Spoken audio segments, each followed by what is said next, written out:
আসসালামু আলাইকুম প্রিয় দর্শক, this is my YouTube channel Kausar Ali news TV চ্যানেলের পক্ষ থেকে স্বাগত।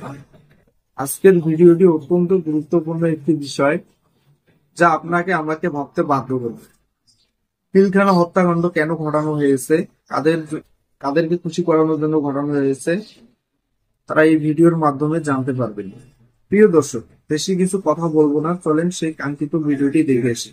ভিডিওটি শুরু করার আগে দেশ ও দেশের বাইরে নিত্য নতুন আপডেট খবর পেতে চ্যানেলটিতে লাইক এবং সাবস্ক্রাইব করে সঙ্গে যুক্ত থাকুন। অবশ্যই আপনাদের মূল্যবান মতামত কমেন্টের মাধ্যমে জানিয়ে দিন। ধন্যবাদ। চলেন সেই ভিডিওটি দেখে আসি। কর্তাদের এই আকুতি, দেশপ্রেমিক 57 জন শীর্ষ পর্যায়ের সেনা কর্মকর্তাকে অত্যন্ত ঠান্ডা মাথায় প্ল্যান করে খুন করা হয়েছিল প্রতিবেশী ভাসুরকে খুশি করবার জন্য। আপনারা ভুলতে পারেন, আমি এগুলো খুব ভুলতে পারি না। প্রতিটা ঘটনা আপনি যদি আমাকে বলেন, আমি একেবারে চোখ বন্ধ করে বিসমিল্লাহ থেকে শুরু করে নিয়ে পর্যন্ত আমি চোখ বন্ধ করে একটার পর একটা বলে যেতে পারবো, ওনারাও বলতে পারবেন না। আমি একদম গ্যারান্টি দিয়ে বলছি, ওনারাও বলতে পারবেন না। আমি একদম দিন তারিখ সহ বলে যেতে পারবো কবে কোন সময় কি কি ঘটনা এরা ঘটিয়েছে। আফসোস, আমার দেশের মানুষ বড় বিস্মৃতি পরায়ণ। খুব দ্রুতই দুটো চকলেট পেলে তারা ভুলে যায় একটু আগে যে চড় মেরেছিল। এটা বাস্তব। কর্নেল গুলজার একজন দেশপ্রেমিক ব্যর্থহীন অফিসার ছিলেন। ফোন করেছেন, তখনও কিলিং হয়নি, হাব ভাব দেখা যাচ্ছে অবস্থা ভালো না, বেগতিক। উনি ফোন করে বললেন এখনো ওরা বিক্ষিপ্ত, এখনো ওরা সংঘবদ্ধ হতে পারে নাই, ইমিডিয়েটলি দুটো ফোর্স পাঠান, এখন সব ঠিক হয়ে যাবে। আমরা তো সব নিরস্ত্র, খালি হাতে এসছে এখানে।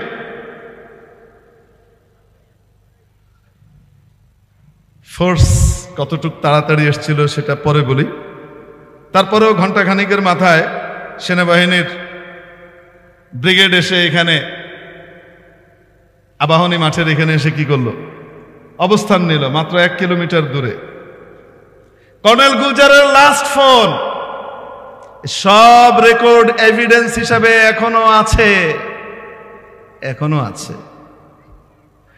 আমাদের কয়েকজনকে হত্যা করে ফেলেছে, অফিসাররা কেউ নিহত হয়েছে, কেউ তড়পাচ্ছে, আমরা এখনো কয়েকজন বেঁচে আছি কোনোভাবে। আপনারা কি আমাদেরকে উদ্ধার করতে আসবেন না? আপনারা আমাদেরকে কি একটু উদ্ধার করতে আসবেন না? সেনা কর্মকর্তাদের এই আকুতি, এই রক্তমাখা কথা তৎকালীন বুচার অফ বাংলাদেশ শেখ হাসিনার কান বা হৃদয়কে নাড়া দিতে পারে নাই। উনি সন্ধি পেয়ার পিরিত খেলা খেলছিলেন তখন। রাতের আধারে ইয়াহিয়া খান এবং টিক্কা খানদের 25শে মার্চের কালো রাতকে হার মানিয়ে নির্বিচারে গুলি করে নবী প্রেমিকদেরকে হত্যা করা হয়েছিল 2013-র 5ই মের কালো রাতে, ঠিক কিনা? বিডিআরদের সেনা কর্মকর্তাদের আহাজারির ফেব্রুয়ারি, আলেম ওলামা তাওহীদি জনতা নবী প্রেমিকদের 5ই মে, এই 5 আর ফেব্রুয়ারিকে একত্রিত করে 2025-এর 5ই ফেব্রুয়ারিতে আন্ডা বাচ্চা ধ্বংস হওয়ার সেই আস্তানাও গড়িয়ে দিয়েছেন, ঠিক কিনা?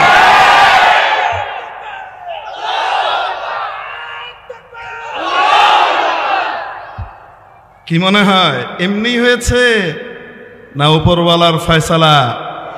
উপরওয়ালা যখন অ্যাকশন নেওয়া শুরু করেন তখন দেখান অনেকের চোখ খুলে যায়, যাদের চোখ খুলে না তাদেরকে আরেকটু দেখান, তারপরেও যদি ইশারা দেওয়ার পরেও চোখ না খুলে আর সেই খুনিদের, অন্যায়কারীদের, আযাবপ্রাপ্তদের অন্তর্ভুক্ত হয়, তাদের প্রতি সহমর্মিতা দেখায়, রব্বুল আলামিন যারা সহমর্মিতা দেখায় তাদেরকেও আযাবের শিকার করেন, ঠিক কিনা?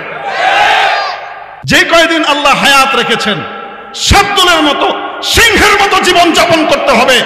মনে রাখতে হবে, শিয়ালের মতো 1000 বছর বেঁচে থাকার চাইতে সিংহের মতো একদিন বেঁচে থাকা শ্রেয় টিপু সুলতান বলেছেন।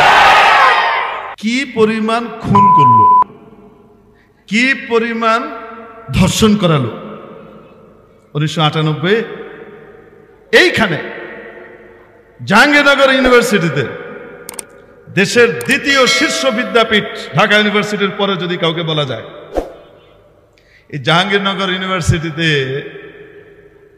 আপার এক প্রিয়ভাজন ছাত্রলীগের সদস্য প্রত্যেক রাত্রে একজন একজন করে মেয়েকে নিয়ে ধর্ষণ করে ঘর সাজিয়ে ধর্ষণ করত। 100টা ধর্ষণ যেদিন পূরণ হয়েছে সেদিন আবার সকলের সামনে কেক কেটেছে, ধর্ষণের সেঞ্চুরির কেক। বহুদিন পর্যন্ত আপার আশীর্বাদের কারণে তাকে গ্রেপ্তারটা পর্যন্ত করা হয় নাই। নারী জাতির কলঙ্ক, নারী স্বাধীনতার কথা আর যার মুখেই মানাক না কেন, আমাদের সাবেক রাতের প্রধানমন্ত্রীর মুখে কোনোদিনই মানায় না। 2018 সালে নিরাপদ সড়ক আন্দোলন করেছিল স্কুলের কচি কচি বাবুরা, ছোট্ট ছোট্ট বাচ্চা বাচ্চিরা আন্দোলনে নামলো। তাদের কোনো দাবি নাই। আমাদের 3 জন শিক্ষার্থী এক বাসের চাপে একসাথে চলে গেল। আমরা বাড়ি থেকে বেরিয়ে আবার ফিরতে পারবো না বিদ্যালয়ে গিয়ে, আমাদের নিরাপদ সড়ক চাই। দাবি কি ভুল না সঠিক? আন্দোলনটাকে পিষে মারবার জন্য নির্দেশ দেয়া হলো হাই কমান্ড থেকে, যে কোনো মূল্যে করা হোক, থ্রেট দিয়ে হলেও। না হলে শেষ পর্যন্ত যেটা করা হলো সেটা হলো ছোট্ট ছোট্ট মেয়েদেরকে ধরে নিয়ে গিয়ে ধর্ষণ করে রেপ করে ছেড়ে দেওয়া হতো, যেন বাবা মা আর এই বাচ্চাগুলাকে পরের দিন আন্দোলনে বের করতে সাহস না করে। এই রেপিস্ট লীগ, এই রেপ লীগের সভানেত্রীর মুখে নারী স্বাধীনতার কথা, নারীর সম্মান আর সম্ভ্রম মর্যাদার কথা মানায় না। 2009 সালে ক্ষমতায় আসার মাত্র 6 মাস পূর্তির আগেই, 8-এর শেষ দিকে ক্ষমতায় আসলো। 9-এর ফেব্রুয়ারি মাসে দেশপ্রেমিক 57 জন শীর্ষ পর্যায়ের সেনা কর্মকর্তাকে অত্যন্ত ঠান্ডা মাথায় প্ল্যান করে খুন করা হয়েছিল প্রতিবেশী ভাসুরকে খুশি করবার জন্য। অবাস্তব না বাস্তব? ঘটনাকে ভিন্ন খাতে প্রবাহিত করবার জন্য, জনগণের দৃষ্টি অন্যদিকে সরিয়ে দেবার জন্য নাম দেয়া হলো বিডিআর বিদ্রোহ। মনে রাখবেন, এটা কখনোই বিডিআর বিদ্রোহ ছিল না। এটা ছিল প্রতিবেশীর প্ল্যান ওয়াইজ সিস্টেমেটিক একটি একদম প্ল্যান মাফিক কিলিং মিশন ওটাতে ছিল, এবং সেই কিলিং সম্পূর্ণ করে তারা এখান থেকে চলেও গেছে। যারা এসেছিল তারা চলেও গেছে, যেখান থেকে এসছে সেখানে। অবাস্তব না বাস্তব? কোন মাসে ঘটেছিল মনে আছে আপনাদের? আপনারা ভুলতে পারেন, আমি এগুলো খুব ভুলতে পারি না। প্রতিটা ঘটনা আপনি যদি আমাকে বলেন, আমি একেবারে চোখ বন্ধ করে বিসমিল্লাহ থেকে শুরু করে নিয়ে এই পর্যন্ত আমি চোখ বন্ধ করে একটার পর একটা বলে যেতে পারবো, ওনারাও বলতে পারবেন না। আমি একদম গ্যারান্টি দিয়ে বলছি, ওনারাও বলতে পারবেন না। আমি একদম দিন তারিখ সহ বলে যেতে পারবো কবে কোন সময় কি কি ঘটনা এরা ঘটিয়েছে। আফসোস, আমার দেশের মানুষ বড় বিস্মৃতি পরায়ণ। খুব দ্রুতই দুটো চকলেট পেলে তারা ভুলে যায় একটু আগে যে চড় মেরেছিল। এটা বাস্তব। 2009 সালে যখন এই শীর্ষ পর্যায়ের কর্মকর্তাদেরকে, তাদের একটা অপরাধ ছিল, তারা ছিল এন্টি ইন্ডিয়ান, ইন্ডিয়ার আধিপত্যবাদী জোরপূর্বক চাপিয়ে দেওয়া নীতিকে তারা পছন্দ করত না। দেশপ্রেমিক অফিসার ছিল তারা, না পাকিস্তানি রাজাকার ছিল না ইন্ডিয়ান রাজাকার ছিল। বুঝাতে পারি নাই, তারা দেশপ্রেমিক ছিল। এই অপরাধে বাছাই করে এদেরকে সার্চ করে সব সেনা কর্মকর্তাদেরকে এদেরকে বাছাই করে বিডিআর প্রেষণে পাঠানো হয়, এবং তাদের বাৎসরিক যে অনুষ্ঠান যেখানে পিএম যাওয়ার কথা, পিএম কিন্তু যান নাই। কেন যান নাই এটা ওনাকে তদন্ত কমিশন জিজ্ঞেস করা দরকার, কেন আপনি গেলেন না। সমস্ত অফিসারদেরকে ওখানে একত্রিত করে এক জায়গাতে শেষ করে দেয়া হয়েছে। অবাস্তব না বাস্তব?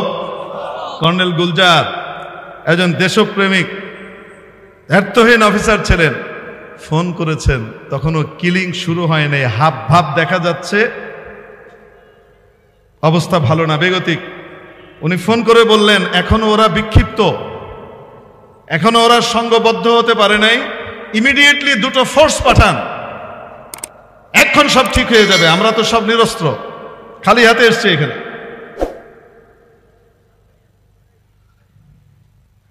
ফোর্স কতটুক তাড়াতাড়ি এসেছিল সেটা পরে বলি। তারপরেও ঘন্টা খানিকের মাথায় সেনাবাহিনীর ব্রিগেড এসে এখানে আবাহনী মাঠের এখানে এসে কি করলো, অবস্থান নিল মাত্র 1 কিলোমিটার দূরে। কর্নেল গুলজারের লাস্ট ফোন সব রেকর্ড এভিডেন্স হিসাবে এখনো আছে, এখনো আছে। আমাদের কয়েকজনকে ওরা হত্যা করে ফেলেছে, অফিসাররা কেউ নিহত হয়েছে, কেউ তড়পাচ্ছে, আমরা এখনো কয়েকজন বেঁচে আছি কোনোভাবে। আপনারা কি আমাদেরকে উদ্ধার করতে আসবেন না? আপনারা আমাদেরকে কি একটু উদ্ধার করতে আসবেন না? সেনা কর্মকর্তাদের এই আকুতি, এই রক্তমাখা কথা তৎকালীন বুচার অফ বাংলাদেশ শেখ হাসিনার কান বা হৃদয়কে নাড়া দিতে পারে নাই। উনি সন্ধি সন্ধি পেয়ার পেয়ার পিরিত পিরিত খেলা খেলছিলেন তখন। এই 57 জন কর্মকর্তাকে হত্যা করা হয়েছে, তাদের স্ত্রী পুত্রদের কারো কারো স্ত্রীকে ভেতরে রেপ করা হয়েছে, তাদের মেয়েকে রেপ করা হয়েছে। এই ঘটনার কোনো বিচার আজ পর্যন্ত হয় নাই। অবাস্তব না বাস্তব? কোন মাসে ছিল যেন ঘটনাটা? কেউ বিচার না করলেও মহাবিচারক একজন আছেন না নাই? আমার সেনা ভাইদের সেই আর্তনাদ আর আহাজারিতে আল্লাহর আরশ কেঁপেছিল, তার প্রমাণ আমি একটু পরে দিচ্ছি। জমা হয়ে রইল ফেব্রুয়ারি, মাওলার কাছে জমা হয়ে রইল কি ফেব্রুয়ারি। তার কয়েক বছর পরের কথা, মাত্র 4 বছর পরে 2013-তে নবী প্রেমিকদের সমাবেশে, তাদের মধ্যে অনেকে ছিলেন হয়তো নামাজও ঠিকমতো পড়েন না, কিন্তু নবীর অপমান তারা সইতে পারেননি, তারা একত্রিত হয়েছিলেন সেখানে। সেখানে শুধু আলেম ওলামা ছিল তা না, অনেক দিনদার মানুষ, তৌহিদি জনতা সকলেই ছিল, ঠিক কি ঠিক না? রাতের আধারে ইয়াহিয়া খান এবং টিক্কা খানদের 25শে মার্চের কালো রাতকে হার মানিয়ে নির্বিচারে গুলি করে নবী প্রেমিকদেরকে হত্যা করা হয়েছিল 2013-র 5ই মের কালো রাতে, ঠিক কিনা? তারিখটা ছিল কি? আসতে বলেন, 5 তারিখটা বলেন কি? আলেমদের, নবী প্রেমিকদের কান্না জমা হয়ে রইল কোথায়? রব্বুল আলামিন বিডিআরদের, সেনা কর্মকর্তাদের আহাজারির ফেব্রুয়ারি, আলেম ওলামা তাওহীদি জনতা নবী প্রেমিকদের 5ই মে, এই 5 আর ফেব্রুয়ারিকে একত্রিত করে 2025-এর 5ই ফেব্রুয়ারিতে আন্ডা বাচ্চা ধ্বংস হওয়ার সেই আস্তানাও গড়িয়ে দিয়েছেন, ঠিক কিনা?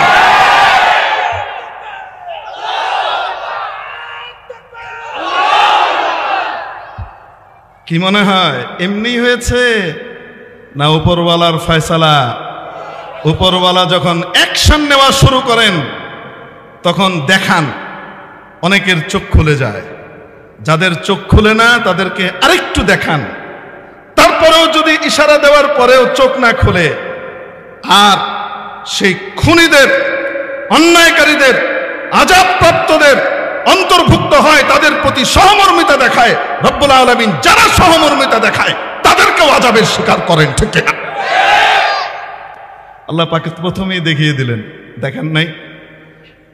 আরে 5ই মের কালো রাত রব্বুল আলামিন 5ই অগাস্ট দিয়ে ফিরিয়ে দিলেন। মনে হয় মিলে না নাকি? হ্যাঁ, আল্লাহ পাক তো অন্য রাতও অন্য দিনও গ্রহণ করতে পারতেন না? আল্লাহ পাকের কাছে 5-এর একটা বিশেষ। ইসলামের বুনিয়াদ কয়টা? নামাজের ওয়াক্ত কয়টা? নবীর জন্য শাহাদাতের রাত কবে? জালিমকে খেদিয়ে বের করার জন্য মাবুদ যে দিন নির্ধারণ করলেন সেটাও কি দেখিয়ে দিলেন। এটা আমার অ্যাকশন, এটা আমার অ্যাকশন। অনেকের চোখ খুলল না, যাদের খুলে নাই তাদেরকে এবার বিডিআর কেউ একসাথে নিয়ে আসলেন।